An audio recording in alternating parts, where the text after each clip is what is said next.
क्या मृत्यु के बाद पति पत्नी का रिश्ता समाप्त हो जाता है? गरुड़ पुराण का एक अनसुलझा रहस्य। जब हम शादी के बंधन में बंधते हैं तो हम वादा करते हैं, मैं जन्म जन्मांतर तक तुम्हारा रहूंगा। लेकिन क्या आपने कभी सोचा है कि अंतिम संस्कार के बाद उस पवित्र रिश्ते का क्या होता है? जब आत्मा शरीर छोड़कर यमलोक जाती है तो क्या उसे अपने जीवन साथी की याद रहती है, या यमराज के दरबार में पहुंचने से पहले ही सारी यादें मिट जाती हैं? आज हम गरुड़ पुराण और शास्त्र के उस रहस्य को जानेंगे, आपके प्रियजनों के प्रति आपके दृष्टिकोण को बदल देगा। वीडियो को अंत तक देखें, क्योंकि यह सत्य हम सभी का इंतजार कर रहा है। शास्त्रों के अनुसार शरीर नश्वर है, लेकिन आत्मा अमर है। मृत्यु के बाद पहले 10 से 12 दिनों तक आत्मा अपने ही घर में निवास करती है। मृत्यु के बाद पहले 10 से 12 दिनों तक आत्मा अपने ही घर में भ्रम में फंसी रहती है। उसे अपने पति और पत्नी अपने मृत शरीर के पास बैठे रोते हुए दिखाई देते हैं। आत्मा बार बार उन्हें छूना चाहती है, उनसे बात करना चाहती है, लेकिन अब वह ऐसा नहीं कर सकती। गरुड़ पुराण कहता है कि यदि पति पत्नी के बीच अपार प्रेम हो, एक व्यक्ति की मृत्यु के बाद दूसरे व्यक्ति के दुख की शक्ति मृतक को परलोक जाने से रोकती है। आत्मा को तब एक विचित्र पीड़ा का सामना करना पड़ता है। वह न तो परलोक जा सकती है और न ही इस लोक में लौट सकती है।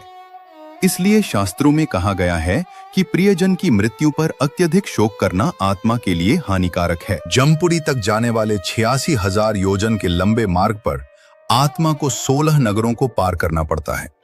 प्रत्येक नगर में पहुंचने के बाद आत्मा की सांसारिक स्मृतियां धीरे धीरे मिट जाती हैं। यमदूत आत्मा को याद दिलाते हैं कि दुनिया में जिसे वह मेरा पति या मेरी पत्नी समझती थी, वह सिर्फ एक शारीरिक रिश्ता था।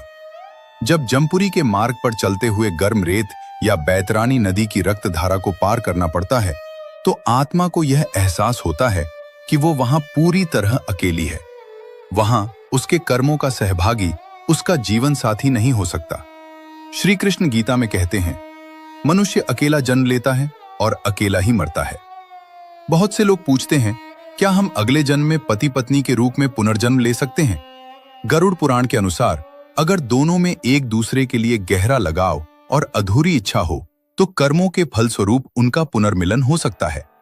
परंतु याद रखिए, अगले जन्म में वे पति पत्नी न हों, वे पिता पुत्री, माता पुत्र या 2 मित्र के रूप में जन्म ले सकते हैं, क्योंकि आत्मा का कोई लिंग नहीं होता। कर्मा से यह निर्धारित होता है कि कौन किसका कर्जदार है। जिसके साथ आपके बकाया ऋण लेन देन है, उसी से आपकी मुलाकात अगले जन्म में फिर से होगी, चाहे वो प्रेम के रूप में हो या शत्रुता के रूप में। अंततः इस दुनिया में रिश्ते वास्तव में एक नाटक की तरह होते हैं। हम एक निश्चित समय के लिए एक दूसरे के साथी होते हैं। मृत्यु हमें अलग नहीं करती, बल्कि हमें हमारे अगले गंतव्य की ओर ले जाती है। इसलिए जब तक हम जीवित हैं, एक दूसरे की भावनाओं को ठेस न पहुंचाएं। निस्वार्थ प्रेम में विश्वास रखो, माया में नहीं, क्योंकि मृत्यु के बाद तुम्हारा घर तुम्हारे साथ नहीं जाएगा, केवल एक दूसरे के प्रति तुम्हारा पवित्र आदर और प्रेम ही रहेगा। आज की कहानी ने तुम्हें कैसे प्रभावित किया? क्या आपके जीवन साथी के लिए आपके पास कोई संदेश है? हमें कमेंट में अवश्य बताएं। जानकारी पसंद आए तो वीडियो को लाइक करें, चैनल को सब्सक्राइब करें।